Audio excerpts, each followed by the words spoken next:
Meet Brittany Allen, a senior student at Pacific Vista High, and a spoiled rich girl who's living the teenage dream. Obsessed with cheerleading, she just made captain of the school's champion squad, the Pirates. But she wastes no time on celebrations because winning is not enough, she says. She wants the Pirates to go down in cheering history. The other girls in the squad are the insecure Brianna, the not-so-bright Sierra, the no-nonsense Amber, and the backstabbing Winnie, who can't get over Brittany's victory as squad captain and makes no effort to hide that. Brittany's significant other is Brad Warner. He is nothing less than the personification of a bad boyfriend. She is making him wait for their first night together because she wants it to be special, but he's getting more and more impatient. He says that, as a quarterback, people expect him to score. So romantic. Unable to change the subject, she decides to appease him with a vague time frame and says maybe by homecoming dance. He groans at such a long wait, 2 whole months, but finally agrees, with a warning that the dance is her final deadline. Yeah, Brittany, you got a real Mr. Darcy here. At the school gym, as Brad seems to be training for more than just sports, the girls are facing a delicate situation. Brianna has been gaining a little weight, and Winnie is making all kinds of mean comments about it.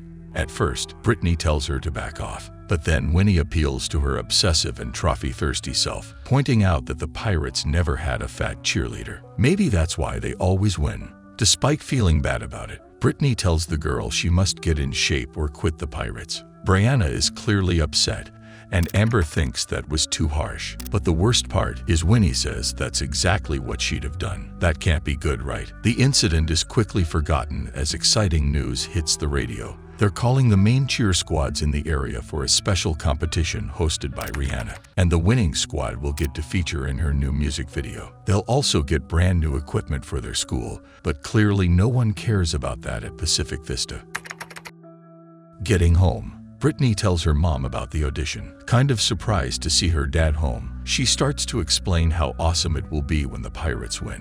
But her dad also happens to have news to share. He's just lost his job. Because of that, the family is moving to Crenshaw Heights, which is kind of a less fortunate area. Brittany hugs them in a warm goodbye until she realizes that by family they mean her too. Then she totally snaps at them. How can they rip her dreams apart like that, just because their own life is over? At school, she breaks the news to the girls, and everyone is sad, except for Winnie, who just got what she wanted. The first thing she does as captain is to make Brittany swear that she'll never betray them by joining another squad, which means she can never cheer again. They even try to have a funeral for her pom-poms, but she's not ready to part ways. But life goes on anyway. At the new school, Brittany makes an entrance without even realizing it, and then we meet the Crenshaw Heights cheer squad, the Warriors. The captain is a girl named Camille, and her loyal besties are Leedy and Karisha. These girls' style and personality are very different to what Brittany is used to, and to make things worse, she's completely tone deaf and unable to read the room, which makes every comment sound like an attack. And that's the only hoop she must jump through before she can get to a classroom. There's also a metal detector at the entrance, and our girl has a lot of things pierced. When she finally finds Mrs. Webster's English class, she doesn't help her case much when she sounds shocked at having to copy from the board. That's because there aren't enough textbooks for the students. Brittany's genial solution is to have it all emailed to her. Sure, sweetie, if the school can't afford books, what makes you think they have computers? Lunchtime is a whole new chapter in that disastrous day, even before she gets to the classic table segregation. But then she sees there's something going on. The Warriors are showcasing their new moves. For a brief moment, Brittany's will to live returns to her mascara-smudged eyes, only to be crushed again by Camille. At the mention of her captain position at Pacific Vista, she is quickly reminded that here she is less than nothing. A short message from her old squad brings tears to her eyes, and she replies to them, just sobbing to the camera in a bathroom stall. On her way out, she bumps into Jesse, the first person who's nice to her. He says he also had a hard time when he got transferred, and it never helped much that he's a male cheerleader. Later on, she watches the Warriors at a game and talks to Jesse again. Camille comes to cut it out before they get any ideas about the new girl joining the squad. Too late though. When the tryouts come, Brittany tells herself she's only here to watch. Leti and Carisha give a quick but brutal demonstration of the minimum requirements to even think about becoming a warrior. Half of the candidates walk out before they finish. Brittany is still there, and she can't help but show off a little bit. During the routine challenge, Brittany barely needs to watch and gets it right away. She is the only applicant still standing by the end of that round. So, Carisha and Leti try to talk some sense into their captain. That girl may be a pain, acting all snobbish and stuff, but she can cheer like hell. Camille is not happy about it, but she takes it seriously enough to swallow her pride. Brittany then declines the offer, and the girls are shocked at such nerve. But that attitude actually backfires, as Camille starts to think she's kind of acting like a warrior already. The truth is that's all about that pom-pom funeral. Brittany deeply misses her old life and can't bring herself to break that pathetic promise. Her mom asks her what kind of friends would make you quit your passion, and that seems to nudge her in the right direction. On the next day, she shows up at practice. There's a guy named Tyson there, and he has a peculiar way to greet new girls, but she can take care of herself just fine. Carisha does a much better job in welcoming the new warrior. She even gives her some diet tips, which include fried Twinkies of all things. She says it can help the poor skinny thing to put on a little weight. Overall, the moves are easy for Brittany, but she still struggles to fit in. Her spirit fingers final is not much of a hit here. Camille reminds her this is not a cheerocracy. Only the captain can come up with new stuff. And then Brittany learns the warriors are going to audition at the Rihanna thing, which is exactly what the pirates are also training for. Winnie has gone full cheer tyrant. Brianna begs for a break, but she won't let her rest until she stops thinking about food. The other girls try to learn the new routine, but they give up when it becomes clear that Winnie has turned practice into some kind of mating ritual, and her target is no other than Brad, that heap of trash Brittany calls a boyfriend. Amber mercifully steps in before this gets R-rated. Brad suddenly remembers a study group consisting of himself only and invites Winnie to join. So Amber immediately calls Brittany to narc on them, but she ignores that call, avoiding her conflicting emotions about her double life. And speaking of conflict, Brittany is so unfamiliar with some dance styles, she tries to break up a fight that isn't happening. The boys tell her they are crumping. Jessie says it's a mix of dance and improv that helps with anger issues. Brittany calmly states she has no such feeling in her heart. Ironically, the moment they start to laugh at this reply, she seems to find plenty of anger, so she starts crumping too. Everyone stops what they're doing to watch her with Jessie. Camille's not here today, so they try to convince Leti to add some crumping to the performance. It's the kind of thing that could make Rihanna notice them at the audition. Leti says Camille will have a cow if they mess up with her choreography, but she lets them play with it for now. A few days later, they show Camille the new moves. She reacts just like Leti expected. Brittany takes the blame for the idea, but keeps trying to push it. She says Camille's performance has a bunch of illegal moves, and the judges take off points for vulgarity. Camille says it doesn't matter because they never really win, so they gotta stand out in any way they can. Then she says Brittany was captain once and should know better than go changing all their stuff behind her back. That seems to shut her up. At night, Brad comes by for some DVD and chill. When their pizza arrives, the delivery guy is our very own Jessie. Brittany almost has a heart attack to see them talking. Brad makes sure to be rude as usual, and Brittany would be embarrassed if she wasn't on the floor, covered in juice. Meanwhile, a pimple on Winnie's forehead keeps her from attending practice today. On Cheer TV, which surprisingly is a thing, Crenshaw Heights are talking about the competition. Brittany does her best to hide her face, but the camera loves her. Delighted at such betrayal, Winnie takes Amber and Sierra to a Warriors game so they can see it for themselves. They confront her afterwards, and even Amber sounds upset, mostly because they used to share everything and Brittany kept this from her.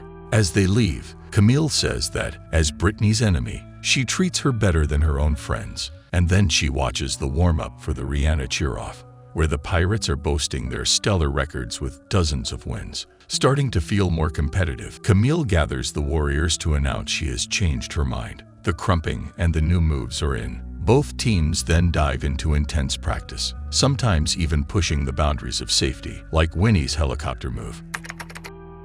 On Halloween night, Brad picks up his new treat, while Jessie takes Brittany to what he thinks it's a romantic spot. But in a last-minute change of heart, she feels bad for her sweet boyfriend and leaves. With a guilty conscience, she calls Amber to get it off her chest. Her friend takes the opportunity to tell her about Winnie and that study group consisting of Brad only. She says the homecoming dance might be her last chance to get Brad back. Unfortunately, she had totally forgotten about the dance next Friday. That means she can't cheer with the Warriors in the same evening as they had planned. Afraid to tell them the truth, she says her dog just died, and the funeral is on Friday, as everyone there already thinks she is very weird. They don't even question the story. In fact, Jess and Camille even decide to go and pay their respects too. They catch Brittany all dressed up and ready to leave with Brad. Jessie is very hurt, and Camilla very mad. She says Brittany made her choice, and now she's off the squad. At the dance, everyone is miserable. Brittany feels terrible about letting down the Warriors. Winnie gets put in her place by the sight of the happy couple, and Brad is appalled that a fancy hotel room might not be what Brittany meant by special. As we all know, the best medicine for sadness is to replace it with pure rage. So they start fighting and pointing fingers at each other until Sierra suggests some cheering. Right there, in the middle of the dance, Winnie is livid to see that everyone loves Brittany's new stuff.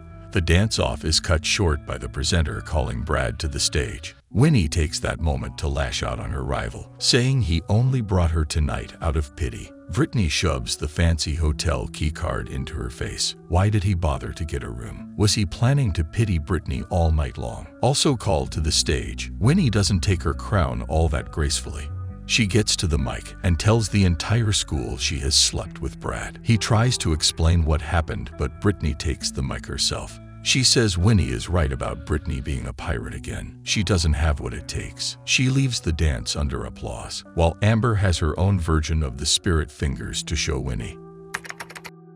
Dressed as a human slipper, Brittany drags what's left of her self-respect to the big cheer-off. She apologizes to everyone and wishes them good luck. By now, we know the only thing that melts Camille's icy heart is a common enemy. Luckily, Winnie is here, and she's not about to disappoint us. She comes boasting the pirates' superiority and laughing at Brittany because even a squad like Crenshaw Heights have ditched her. Camille immediately revokes her decision, and Brittany's back in. That's when we find out the outfit had a reason and that our girl was totally counting on some forgiveness. So it's their big moment now. Tyson has a total fan fit when he sees Rihanna and then tries to pretend that he was just mocking the way the girls reacted. The judges will pick the two top squads, and then those will come back and perform again. Rihanna will pick the winning squad, which will join her for a TV performance that will be shown worldwide. All the squads put on a great show for the first phase. Brianna holds up until they're done but collapses right after because Winnie has forced her to go on a super strict diet. Amber gives her some chocolate and Brittany stops by to check on her, apologizing for having listened to Winnie before. While she's at it, she also sets the record straight with Jesse